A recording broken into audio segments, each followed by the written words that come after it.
ఈరోజు వైశాఖ సోమవారం మరియు తదియ చాలా మంచి రోజు. అందుకే మేము ఈరోజు శివదేవుని పూజ చేసుకున్నాం. వైశాఖ మాసంలో పూజలు చేసుకుంటే చాలా మంచిది.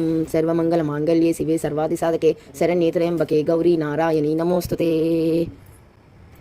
ఈశ్వర పరమేశ్వర ప్రదోష కాలంలో కూడా పూజ చేసుకుంటే చాలా మంచిది. అదే సాయంత్రం.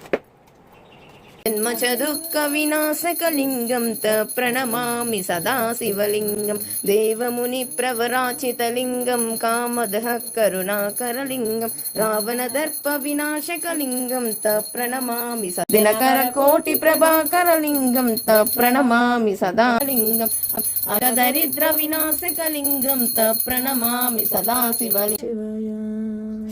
ఓం నమస్తేస్తు భగవన్ విశ్వేశ్వరాయ మహాదేవాయ త్రయంబకాయ త్రిపురాంతకాయ త్రికాగ్నికాలాయ రుద్రాయ నీలకంఠాయ మృత్యుంజయాయ సర్వేశ్వరాయ సదాశివాయ శ్రీమన్ మహాదేవాయ నమః.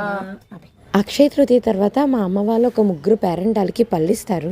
ఈ రోజే మంచిది కదా అని ఇంకా పళ్ళిచ్చేసారు. ఒకటి మా నానమ్మకి, ఒకటి మా అమ్మ వాళ్ళ అమ్మకి, ఇంకొకటి ఏమో ఇంటి పేరెంటాలకని అలా ముగ్గురికి. ఈరోజు అక్షయ తృతీయ కాబట్టి మనం ఎవరికైనా పళ్ళిస్తే కూడా చాలా మంచిది. వీలుంటే శివాలయంకి వెళ్తే మంచిది. అతను పళ్ళిస్తారు.